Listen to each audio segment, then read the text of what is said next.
It's the middle of the night here at Dr. Colonel Failure's Hollywood Celebrity Clinic to the Stars, and nobody's on duty because we don't open at night. If you're sick in the nighttime, tough. So in the debut episode, we managed to get this fairly straightforward clinic set up. We've got our doctor's area here, we've got a bathroom over here, we've got a waiting room, and we've got a reception area. And while we're closed for the day, for the night, I should say, I'm going to expand us a little bit further. Now, I've not got a massive amount of cash left, but if I can treat a few more patients, then we start to get the big bucks. And to treat a few more patients, what we're going to need is a bit more clinic area. So I'm going to open a second clinic, and we'll go from there.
As we approach the start of the morning shift, we've got our second clinic up, and that will be staffed by Dr. Onion, who we will see as he comes in shortly. Well, he should come in shortly anyway. We'll check in on him when he comes in. But in order to benefit from this additional capacity, we're now going to also want to take people from the Cheapo Care insurance group. If we can do 15 patients in a day, then we will gain access to the stat lab. So we'll actually be able to do a little bit more diagnosis. So there we go. There's, Nurse Manny is, she's here. And, day starts at 7. Just saying there, Dr. Moon. Every doctor, every character has a series of traits about them, and one of Dr. Moon's is that she has a long commute, so can often be late for work. Brilliant. Never mind. But she is a people person, and what else? She's very comforting. Oh well, that's lovely too. Dr. Onion, meanwhile, I wonder if he makes people cry. Huh? Huh? Yeah? What do you think about that? No, apparently he's rest-resistant, which is an unusual word that I have not previously come across.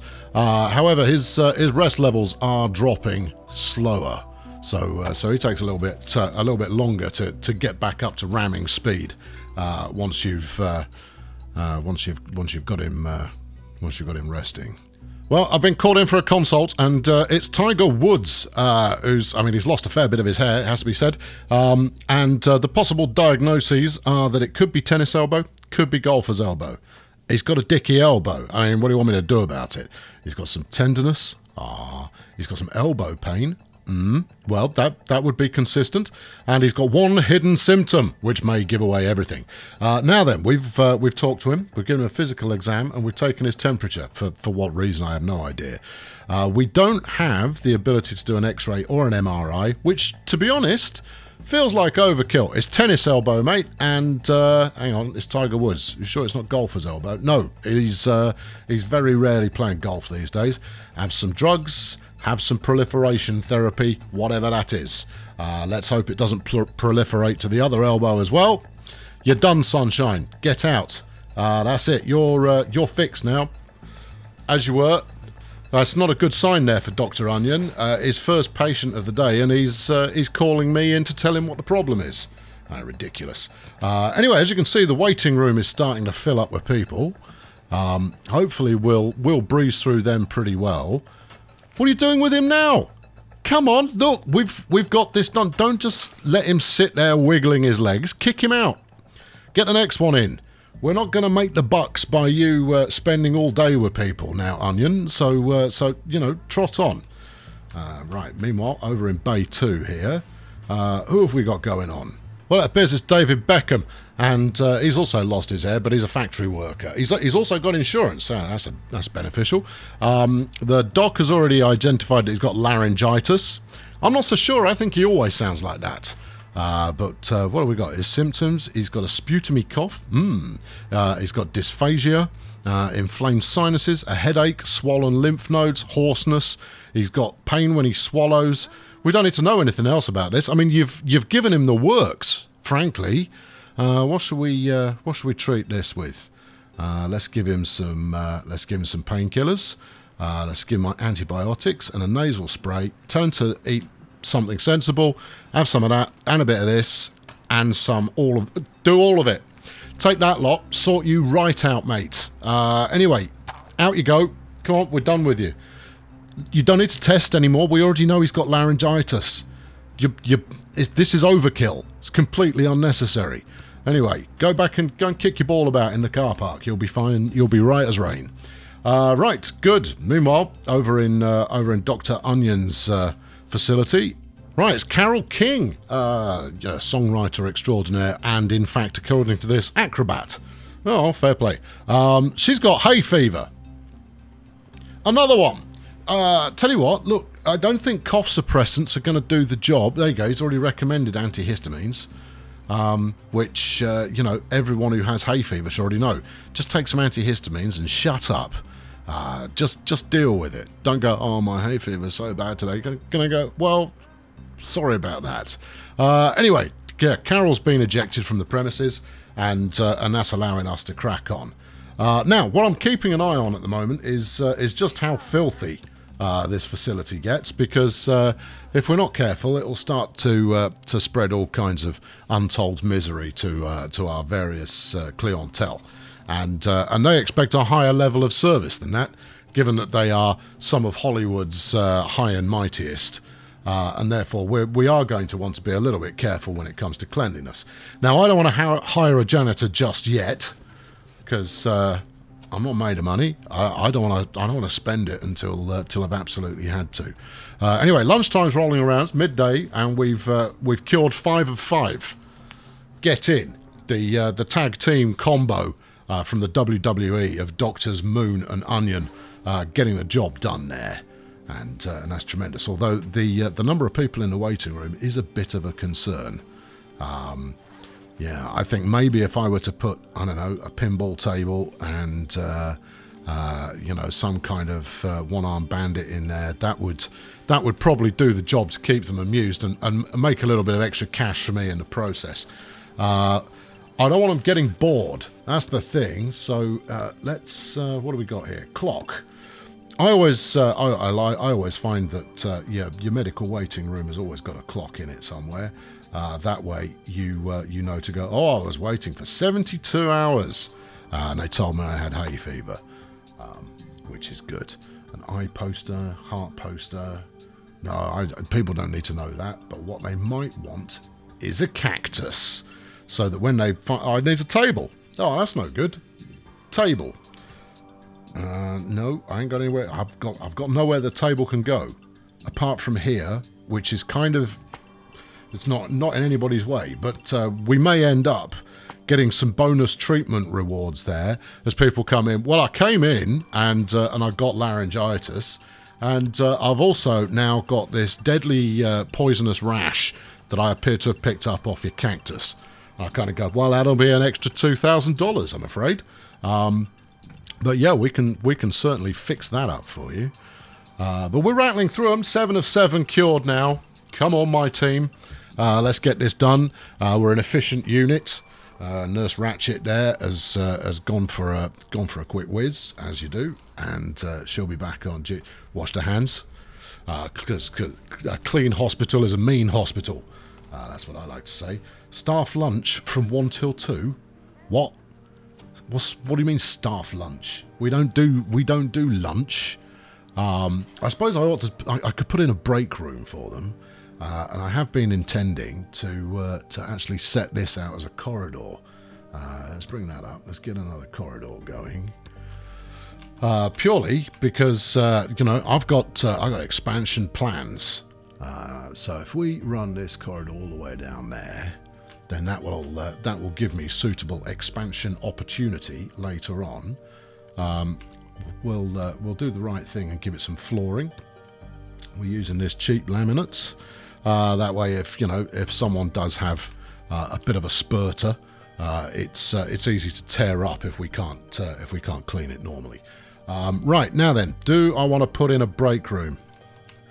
No, I really don't. My staff should not be taking breaks, but I tell you what, I am prepared to do, and I'm sure they'll get behind me on this. Is if we set up our cleaning closet. Hold on, how big does it need to be? Cleaning closet, 3x2. Alright, 3. Hold on, how big does the break room need to be? 4x4. Alright, 1, 2, 3, 4. There's the 2, look. 8 and 4. 4x4. Right.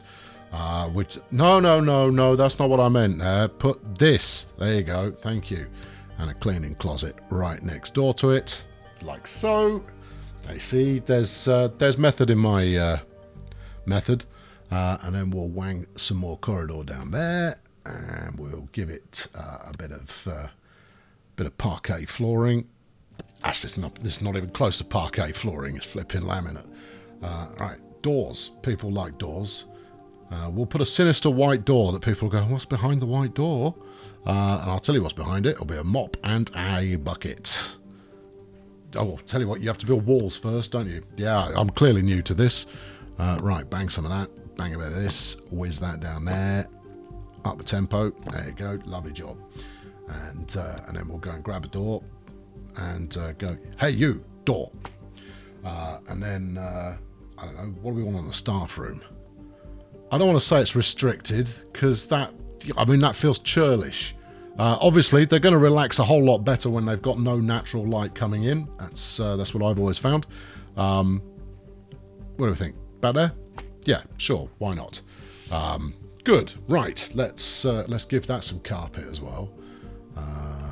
Obviously, carpet, the most hygienic of flooring materials that you could possibly hope for. Because I love my staff dearly.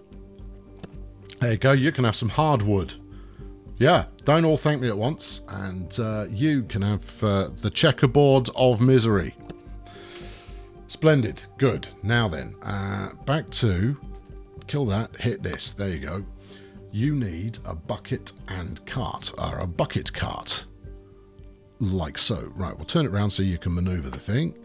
And what else should we stick in there? Let's put some shelves in, because that way you can store many noxious chemicals in there, and people will go, oh, clearly this is an efficient joint. They've got noxious chemicals in their storage cupboard for cleaning materials. Right, in the common room, well, I don't know. What does your modern doctor want, other than a pay rise and some sleep? Let's have a look. Bookcase. Well, they're not going to be doing any reading. You want an Xbox in there, presumably. Dining table. Seems a bit overkill. I'm prepared to... All right, I'll tell you what. Look, let's give you a comfy chair. And we'll stick that against that wall. We'll give you a telly. Why do I feel like I'm playing The Sims? There you go. Stick that in here. I mean, that's not a bad thing, but, or I could be cruel and turn the telly the wrong way. Far be it from me to heartlessly murder my little workers. What else do you need? We want a fridge, all right? There you go. Just don't put any specimens in it. That's because it's not clever. We'll have a second sofa. There you go. And then, I don't know, can we get another little table in? No, people are they're just going to be, banging their knees into it the entire time. Stick that on there. Have a pot plant. I should say potted plant, pot plant, and your medical folks start looking at you in a, oh really, you know us so well. And I'll give them an info poster as well. Give it a little bit of light reading should the need arise. There we go. Brilliant. Health and safety. Don't operate the fridge while the television's on. It's important. People need to know this stuff. Right, so we're now operational with a cleaning facility, and my staff can go and get something to eat when they feel like it. And I've had Kangaroo Cartaz as my cleaner. Quite why he's earned the nickname Kangaroo, I've no idea. Oh, hold on. Let's have a quick look here. Apparently, we've got another. No, we haven't. That's the old diagnosis message. He's left already, hasn't he? Yeah, he's gone. Tiger's already left the building. There's not a huge amount we can do to help him. Anyway, Kangaroo, he's earned the nickname from somewhere. I perish to think where he's got that from. If it's purely because he's Australian, then that's just, that's quite weak sauce. If you're going to give someone a classic nickname, then you're going to want some classic going on. And there we go. We've now treated and cured 10 patients in a day, and we made 10 grand from the government to make that happen, which takes us up to a mighty 23k, which will allow me to build, well, I don't know, another clinic, I suppose. That could always work. I could expand the Kazi. I mean, there's no harm in doing so, but it doesn't seem to be rushed off its feet at the moment, and it's going to be kept clean now by our should-be retired janitor. But I'm a believer in employing people of all ages and all walks of life, and then we'll keep it going. Right, good. How's it going in Dr. Moon's office? Who's actually got in? It turns out Jennifer Aniston has come in fresh from her work in the factory. Although why she's working in a factory at the age of 85 is rather beyond me. Obviously, she's keeping fit. She's a gamer, yep, and she's fast. Okay, fair enough. She's got insomnia, which means that she's got sleeping problems. Yeah, sure. And is easily confused, fatigued, irritable, and a long reaction time. Okay, good. And we've told her, get some rest. Oh yeah, well, all you need to do to cure your insomnia, just get some sleep. You'll be fine. But also, we're giving her some sleeping drugs as well. Now, give them some tranks. Give them the good stuff. Knock them right out. And then you kind of go, well, you're no longer going to get a say in the matter as to whether you sleep or not. Here you go. Night-night. And bash them in the head with the back of a clipboard, and jobs are good. And get out of my hospital. Right, who's next? Ding dong. Come on. We've not got all day, people. This queuing system is incredibly inefficient. They're all waiting here. Some of them presumably have... There you go. See, look. He's taken a number. He's getting up. She's getting up. Beg your pardon. Sorry. From behind, everyone kind of looks like... everyone is everyone, frankly. Apart from the beards. These two have both gone like... we seem to have exchanged our beards and hair colour. I know, it's quite odd, isn't it? Nice glasses, though. Where'd you get them? Specsavers? Yeah. Okay, good. Good talk. How long have you been waiting? Oh, I don't know. Since before I had the beard. Good. Right. Okay. Next, I'm just waiting for another fascinating case to crop up so that I can go get involved and make a difference to the well-being of someone. So Dr. Onion is now examining Jenny McCarthy. I'm not going to make any statements with regard to Jenny McCarthy other than I hope she hasn't got measles. No, she's got hay fever. Well, this seems to be quite a common ailment these days. Evidently, Hollywood is populated by complete idiots. You've got 4 hidden symptoms. Well, if it's hay fever, we don't need to know what those symptoms are. He's washing his hands of the situation using the hand disinfectant scrub. He's given her a physical examination. That seems excessive. Oral cavity, skin injection test. Yeah, this is good. And then an interview. Hold on, we've treated 15 patients. We can build the lab.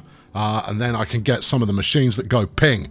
I am all about that. We'll do that as our overnight. I'll tell you what, look, I'm going to save you some time there, Doc Onion. Oh, he's on it, look. And then tell her to rest up, have some cough suppressants, nasal drops, eye drops. I bet she takes the lot because she's suffering herself. And give her some vaccination while you're at it, because herd vaccination is all important. Jenny, get out of my hospital. Charger double. Jack, double charger. Right, good. Well, where are we now? 6 p.m. coming up on... Well, we're only open for another 2 minutes. You people are just going to have to remain sick for another day. Get out. We've got places to be. There's a bar that we all like to go to, and happy hour kicks off at 6:30. It's an odd time for happy hour to start, I admit, but that's when we like to get there. It's Dr. Moon there, just finishing up the job. So what you've got is hay fever. Take some drugs, get out, and come back when there's something wrong with you. Because that's pretty normal. Go to Boots, just get yourself some Piriton, and you'll be right as rain. I've been Colonel Failure. Thanks for stopping by Dr. Colonel Failure's Hollywood Celebrity Clinic to the Stars for a second day of enthralling activity. We'll be back with a little bit more, where we will build a diagnostics centre, assuming I can afford it, and probably sling up another clinic as well, because it certainly seems to be bringing in the punters. Why not subscribe to make sure that your insurance policy is fully paid up, and fling a like at this one to make sure that you don't inadvertently get mopped by kangaroo carters. I'll catch up with you very soon. Thanks for watching. Cheerio.